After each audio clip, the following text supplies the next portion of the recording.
60, just so you get an idea of how old I am. And I remember when the musical Jesus Christ Superstar came out. And I remember when Godspell came out. And I remember, all right, hold on, here's the other line. I'll get you both in on this. Is this Dr. Pinn? Yes, it is. Anthony Pinn, good morning, sir. How are you? I'm doing well, and you? Good. This is Larry, and Robin is on here as well. She's the co-host of this show. Good morning. And Morning. Good morning. And Monica Miller is on the other line. There you go. So we're all together now. So we had a computer glitch right there, Doctor, and both doctors. You're both doctors, right? Yes. Yep. Okay. So I wanted to start this way, and I mentioned already to Monica and the listeners that I'm 60 years old, and I was, a kid when Jesus Christ Superstar first came out. And I remember a lot of the older people were very anti-Jesus Christ Superstar. They thought this is so sacrilegious. This is just not a good thing. But I in fact, I think I became more interested in the story of Jesus because of that musical. Even though my elders at that time, and now I'm probably older than my elders were, but I felt like, gosh, that was kind of an unfair thing to do. And now it seems like it's happening again with hip-hop. I was reading the piece about what Bill O'Reilly said regarding hip-hop and blaming hip-hop for the fewer people that are going into the churches nowadays. And just to support what I'm trying to say here, and you may or may not disagree, but Europe already had a decline in church attendance, and that was probably before the advent of the hip hop as we know it today. So anyway, so with that said, our guests are Dr. Monica R. Miller and Dr. Anthony B. Pinn. And I already told you about Dr. Miller. Let me tell you about Dr. Pinn. What I have here is he's an Agnes Cullen Arnold Professor of Humanities and the Professor of Religious Studies at Rice University, the founding director of Rice's Center for Engaged Research and Collaborative Learning. And the book, I think Dr. Miller wrote the book, right? It's called Religion and Hip Hop. Dr. Pinn and I both co-edited the volume with rap artist Bernard Bunby Freeman. Oh, okay. Well, again, thank you both for being on, and forgive me for the glitch we had with the computer that got us started on a rocky start. Thanks for having us. But we're here. Yeah, no worries. Thank you. Well, thank you for being on the air. So tell us about the book. I guess we'll start there. What does religion in hip-hop mean? Dr. Miller, you go ahead, and then I'll jump in. So what, Dr. Pinn has been, writing and publishing around religion and hip-hop for quite some time. And in fact, in 2003, he gives us one of the most formative texts, one of the earlier texts, that looked at the relationship between religion, spirituality in rap music in 2003 with Noise and Spirit. And most recently, rap artist Bernard Bunby Freeman co-teaches with Dr. Pinn at Rice University. So he is also a distinguished, lecturer at Rice University. And so this area of scholarship has been, proliferating for quite some time. And so what we wanted to do in Religion and Hip Hop Mapping the New Terrain in the U.S. was to give the public and to give scholars and students a sense of this expanded notion of religion, what we mean by religion and hip hop or religion in hip hop. And essentially what we hope to accomplish with the text is to show all of the wide variety of scholars in different areas of study and thought that are thinking about religion and hip hop beyond the field of religious studies, but also to offer an insider perspective with the collaboration with rap artist Bernard Bunby Freeman, and to give a sense that these two terms, religion and hip hop, don't necessarily compete, as Bill O'Reilly has suggested, but rather they are used to sort of complement each other. Is it similar to what I was talking about with Jesus Christ Superstar? And I'm guessing this has happened throughout history. I'm sure when people came to meet the Native Americans and they saw how they worshipped the gods that they believed in, and heard the drumming thing, they probably thought this was primitive and no good, and we got to do away with it. And so is it just people who are afraid of something they're not familiar with? Is Bill O'Reilly just too old to get it? Well, there are a couple of things here. In terms of Jesus Christ Superstar, I'm old enough to remember it as well. And what you have with that is some suspicion concerning how you most appropriately share the message. In that regard, the reaction to Jesus Christ Superstar is similar to the reaction to early gospel music. Is this the proper way to provide the gospel? This critique of hip-hop, this unreasonable critique of hip-hop, raises questions concerning the kind of moral and ethical vision hip-hop provides. And so O'Reilly, in a rather fantastic way, and I mean that negatively, wants to saddle hip-hop culture with larger issues when it seems more reasonable to argue that Christian churches are somehow falling short, and as a result, folks are looking elsewhere to meet their need to find meaning. That actually makes sense to me. And you know, throughout history, pop culture has often reflected, in addition to sexuality and social commentary, but it has reflected religious beliefs. Or a lack of religious beliefs. You know, if you think about, you know, John Lennon with Imagine No Religion, that kind of thing. But it has always been a very personal thing for the performer, the writer, correct? That's exactly right. And you know, one of the things that we have in our years of study around religion and hip-hop, what we found is that we can't always trust the religious uses in hip-hop. In other words, someone like Bill O'Reilly will react to, you know, hip-hop as sort of serving as representative of some, you know, deviant culture or pathological sort of culture. But, you know, artists, just like an artist in a museum, a painter, a writer, a poet, they are using religion in so many different kinds of ways. Sometimes it's used to market an idea. Sometimes it is coming from a more faith-based or belief confessional sort of, you know, belief sensibility.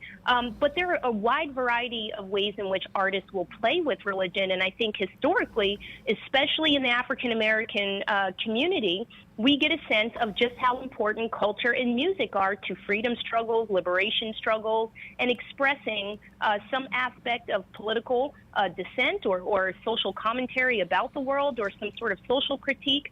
So what we hope to provide in these materials is a way to think about how religion is being used in hip-hop and its wide variety of formats. You know, hip-hop is much bigger than rap music, and so sometimes we get bent out of shape, you know, about, you know, uses of religion or talk of God in rap music, but there's a whole host of other things that could be going on.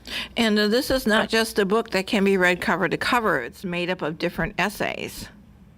That's absolutely right. Exactly People can jump in wherever they're interested in jumping in.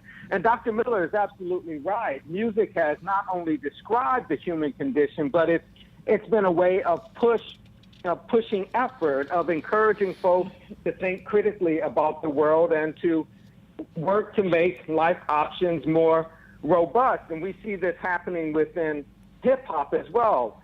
But we also recognize that it's a complex relationship, that on some level what you have are artists describing and interrogating traditional forms of religion, Christianity, Islam. But on another angle, they use religion in a very different way. They use it simply as a way of understanding how we go about trying to make life meaningful. And so the book tries to get at this from a variety of angles. And what we try to do that we think is rather unique, rather novel, is to have that conversation in connection with an artist, to look at this from both the outside and the inside. You know, in my experience, you really have to get to know an artist before you can truly say you understand what is the intended meaning of a piece, whether it's a piece of literature or a song or even a movie.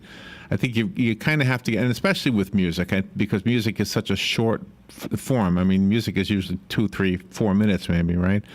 Well, it's interesting that you mentioned that, Larry, because one of the things that Dr. Pinn, myself, and Bun B, and the other contributors to the volume, one of the areas that we're sort of trying to move away from and to challenge the thinking public, the listening public, is to not always assume that there's an aspect of intentionality when religion or other ideologies, other belief structures, other you know, complex configurations of culture and life emerge in these cultural forms. So one of the things that we have to keep in mind is that rap artists, just like any other person in their career, you know, it's a form of occupation, and it doesn't always mean that what one is acting out in a movie or a poem that someone writes or a picture that someone paints is always reflecting exactly how they live.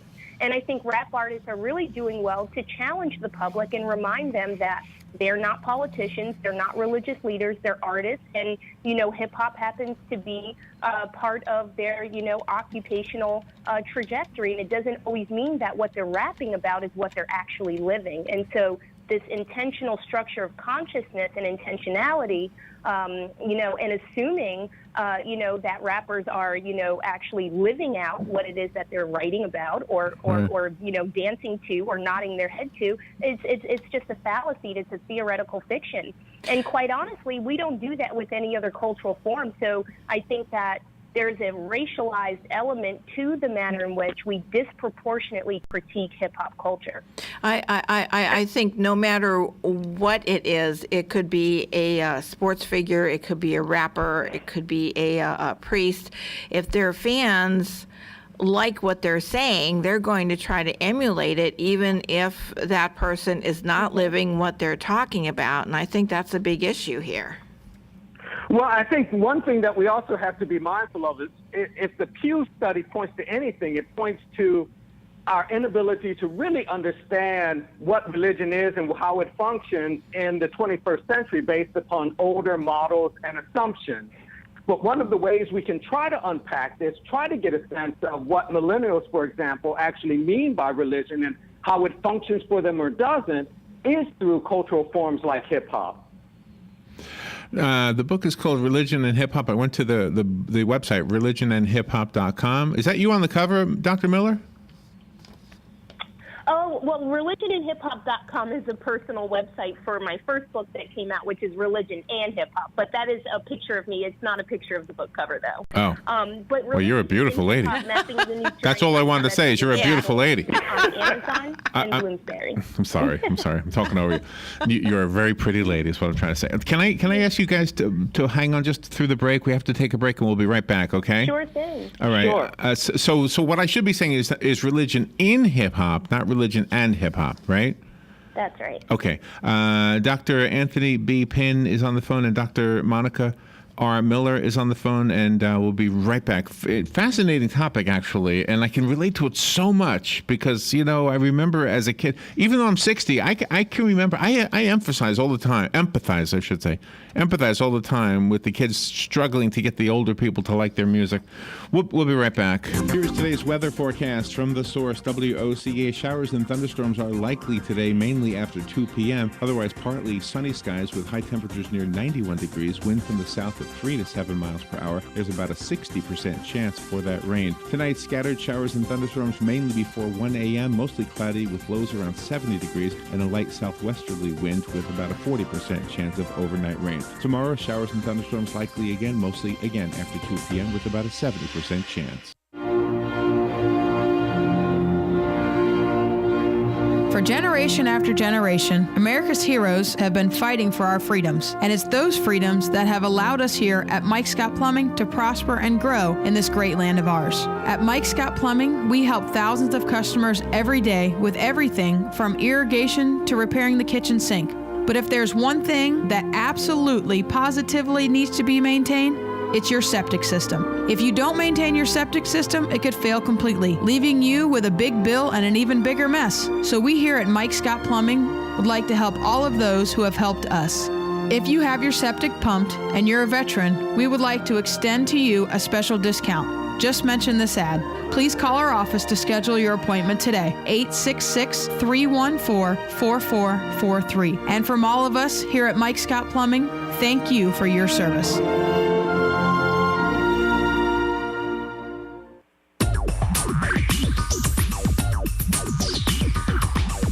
Whether you're building it up or knocking it down, get it done, rent it now. Sunbelt Rentals is here to make your job a little easier. Our knowledgeable staff will help you find the right equipment for any job, big or small. Did you know that Sunbelt Rentals carries heaters, air conditioners, generators, lighting, traffic control, and so much more? So whether you're building it up or knocking it down, we've got the equipment you need. Get it done, rent it now.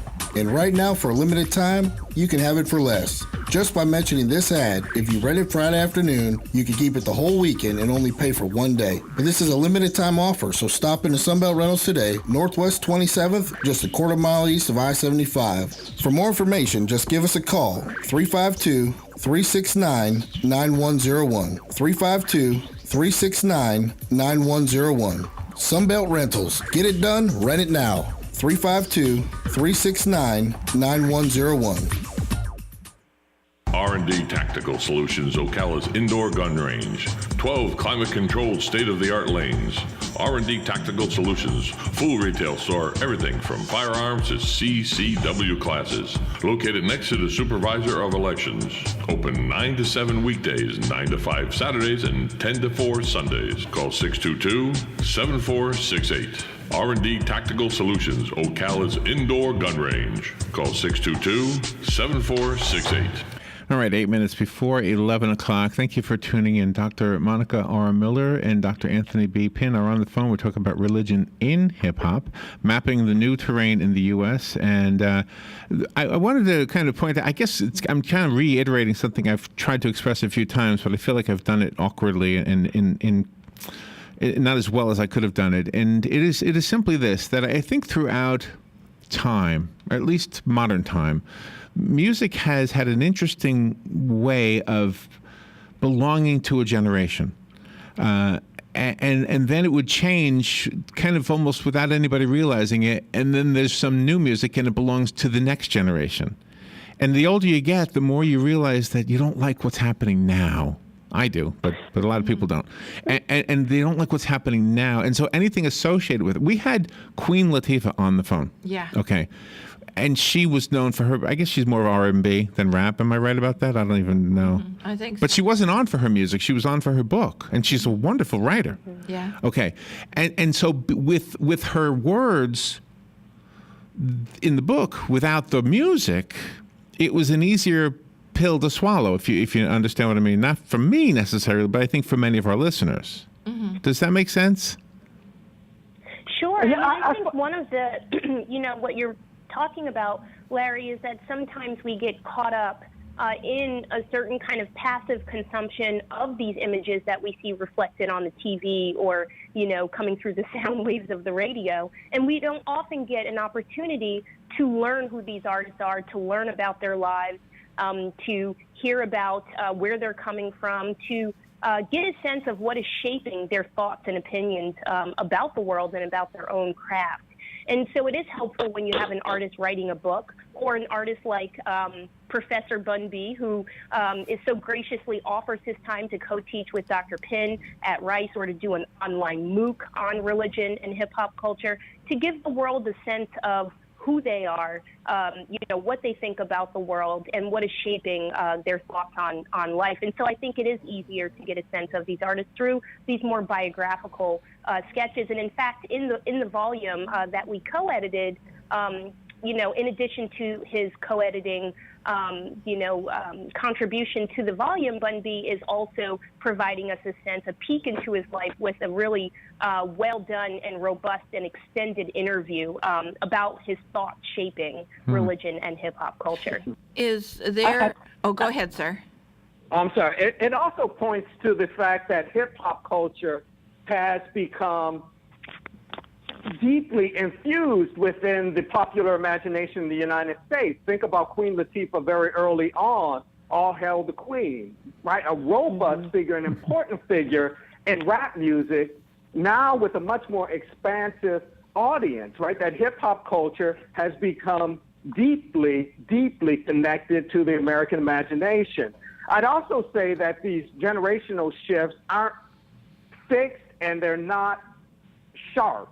Think about hip-hop culture. It runs 3 generations deep. There are baby boomers like me. There are folks from Generation X and millennials who all embrace this cultural form of expression. Is there a specific gender of the hip-hop artists that is welcomed more? Are male hip-hop artists welcomed more by the public than female? Well, I think, we think of artists like Queen Latifah, and hip-hop has always had quite representative female figures in hip hop culture and rap music in particular. We often fail to forget their contributions, but there are many female artists. There are many artists that are being sensitive to gender, and then you do have a side, just like any other art form of hip hop, that is quite sexist and misogynistic, but again, not unlike churches or other religious spaces or other career trajectories, men making more money than women. I think that this is a national and international problem with the stratification of gender. But quite often, I think that analysts and scholars, when we're writing about hip hop, we tend to think about the male artist and we tend to forget about the female artist. And it's something that I myself am even trying to get better at and more reflexive and conscious of, because it's not just male artists. We have artists like Erykah Badu, and in fact, we have contributors in religion and hip hop mapping the new terrain in the U.S., giving lots of thoughtful space and careful analysis of female artists like Lauryn Hill, Erykah Badu, and others. Oh yeah, and this is probably this has been throughout we try history. Very hard to be mindful of this issue. There are ways in which hip-hop culture both reflects the best of U.S. culture and the worst of U.S. culture. So Dr. Miller is absolutely right that there have been these issues within the context of this culture. And the male-dominated thing that goes back even to the classical, the Beethovens that we know. There were female composers back then whose names we don't know. Yeah. And I would imagine that they were just as talented as their male counterparts. Do you know, real quick, I want to mention something about the church attendance, because I don't know that there's even a connection really to any art form. If I drive around this little town here, I will pass churches that have, maybe a congregation of 20 people, and maybe at one time they had 200 people. And yet I can pass another church that has the parking lot is overflowing, and they have several services, some on Saturday night, some on Sunday morning, and I don't know what the difference is, but you know what? I watched one of them on TV. and they have almost like a concert going on in there. I mean, the music is unbelievable. So I think to say that the music is actually ruining the churches, regardless of the style of music, I think it's a big mistake. I think it in fact is helping to enrich the churches that use it that way. Yeah, but Bill O'Reilly is not trying to initiate a positive conversation. Is, how social scientists are coming up with particular measures. So you mentioned Europe, and Europe has been quite honest for many years that traditional forms of religion or institutional religious participation is beginning to shift and change over time, that it's beginning to look different. We have not, as of yet, been as honest in the U.S. in terms of the religious landscape. And so rather than making causal connections between, certain art forms and the decline of traditional religion, maybe we should shift our perspective.